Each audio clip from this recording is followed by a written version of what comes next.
and welcome. You're watching Head to Head on UATV, and I'm Oleksiy Kaftan. The Skripal case deepened the crisis between Russia and the Western countries.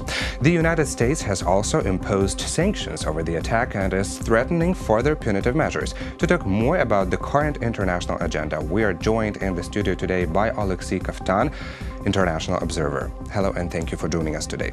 Hello. So, thank you for inviting. Thank you. It's a pleasure to have you here. So, Mr. Kaftan, recently a new book by BBC correspondent Mark Urban was released, and it tells previously unknown details about the life of former Russian double agent Sergei Skripal before and after the attempted assassination in Salisbury, and one of these previously unknown facts is that Skripal was not the only target. The author believes that this ex-spy was chosen first as he was the easiest to find. What do you think about this? Well, it's plausible, I guess.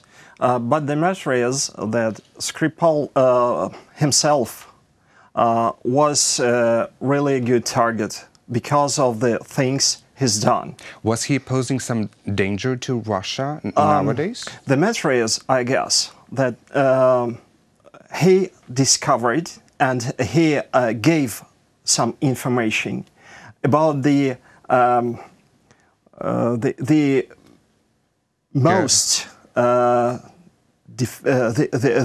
the most secret, I'd say, the biggest secret of the Russian Federation. To MI6, to British intelligence service. And the secret is the high-level corruption. It's not weapons. It's not the intelligence network. It's unveiling the crimes in the institution. Yes, yes. And by the way, and Mr. Urban himself just gave some abstracts from his book. Yes. And you know them. And there is a story of a friend of Mr. Skripal who has been killed because he, while interrogated in Russia, he told the interrogators that he had told the MI6 about the corruption levels. So he's dead. He's dead now. He was dead. Is this the usual thing for Russian security services? This some kind of revenge scheme for betrayal? Sure.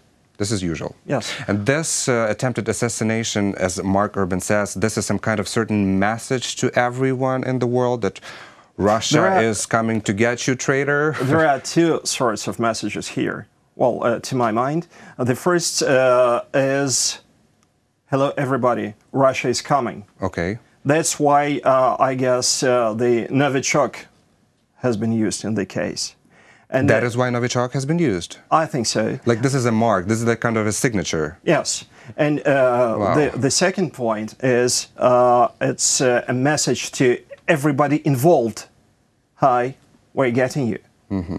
We're coming after you. So stay calm. So stay calm and wait for us. Well, world media headlines are saying that that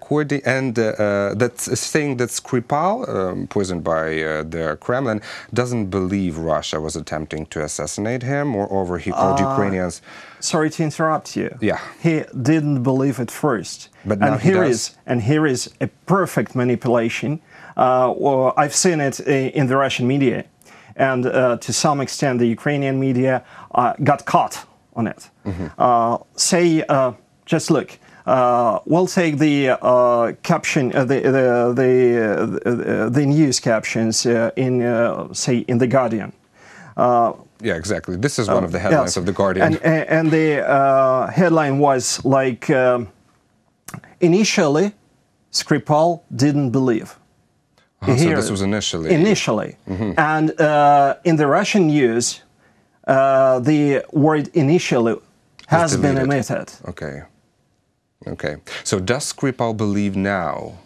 I guess so.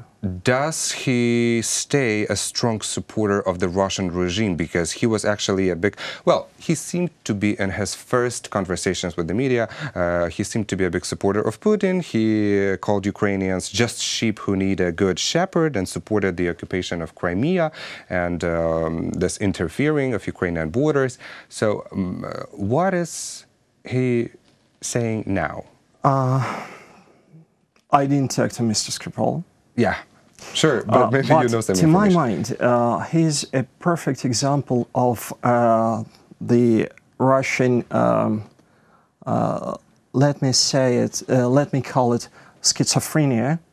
On the one hand, he's a very big supporter of the Russian Empire restoration. I mean, whether it's called the Russian Empire or the Soviet Union or however you call it, but he's an imperialist. On the other hand, he doesn't care about his motherland, just selling out its secrets. Whatever secrets they are, it doesn't matter now, but you see the situation. And there is a third point. He's a very great patriot of Russia staying in London. Which is, you see, many Russians are getting very patriotic while being abroad? While abroad. Abroad, I'm sorry.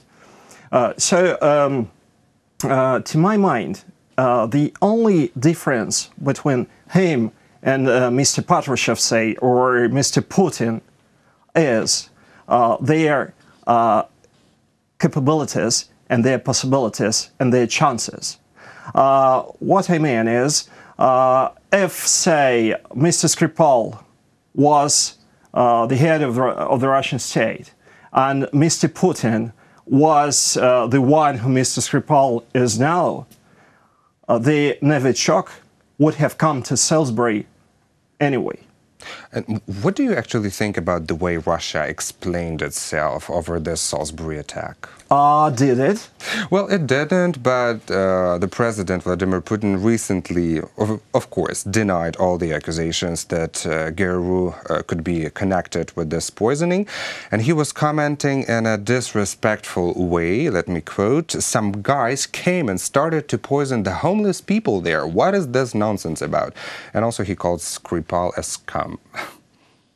Look, every Russian officer, and especially the special forces and intelligence officer, knows perfectly well, whatever happens, your motherland will betray you. Yeah, they will not stand for him. There is nothing to be surprised about. Mm-hmm. What do you think about these two guys that are being accused in poisoning? Well, Oleksiy Petrov and Ruslan Boshirov, they had to hand in some kind of alleged privacy or intimacy between them. Why would they create such a myth if they come from the homophobic Russian Federation? The more you lie, the less truth is known. But the thing is that this lie doesn't seem to have a good quality. I mean, lately... Look, it doesn't matter.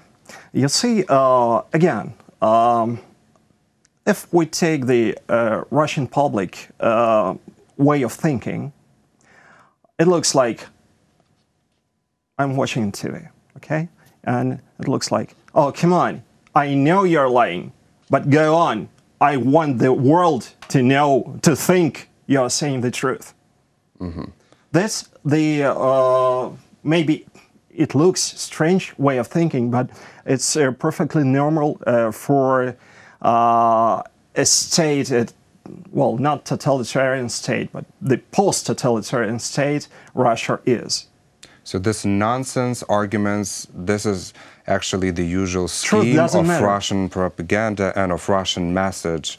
Doesn't matter if it's the message on the international information market or media market or whatever. Sure, space. And again, let's turn back to Mr. Skripal. Staying while in London, he used to watch the Russian TV channels all the time. The propaganda one, yeah. And just look, the person seemingly obliged to work with information.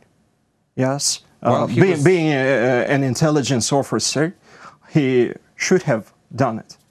And he is like a normal Russian staying within Russian borders. He believes the TV channels, the Russian channels.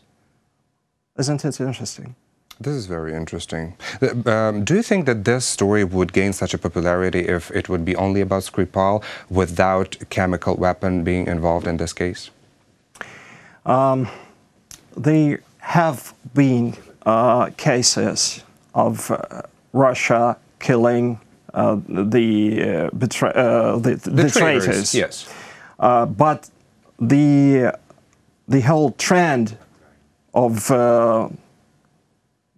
these years, starting with Crimea annexation, and before, even before, there was the Georgian War, and later on they were killings, they were aggressions, acts of aggression, and again the poisoning of Skripals is just another fact within the trend.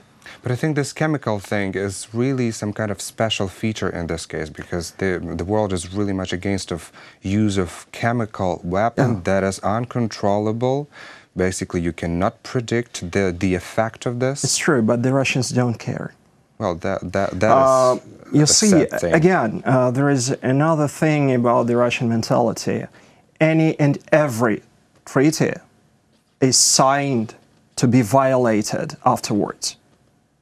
It's just a way of policy, a way of politics, and a part of strategy. Well, emperor's way of thinking. There is a direct message from British Prime Minister Theresa May that she's almost sure that the Kremlin top officials are involved in this. I think that such a strong and serious accusation cannot be said groundlessly from the top official from the democratic country. How do you think, what further repercussions can this all lead to for Russia after this great exile of its diplomats? I expect it will be another wave of sanctions. I'm not sure what kind of sanctions it will be. I think there will be another, let's say, freezing of the diplomatic relations with Russia. So they will deteriorate, okay? Yes, and I guess there will be another step towards isolation of the Russian government. Okay, well, thank you so much for your comments. This was brief but very interesting conversation. Thank you again for inviting me. Thank you, our pleasure. That was Oleksiy Kaftan, International Observer. Thank you for watching Head to Head. I'm Oleksiy Kaftan. Goodbye.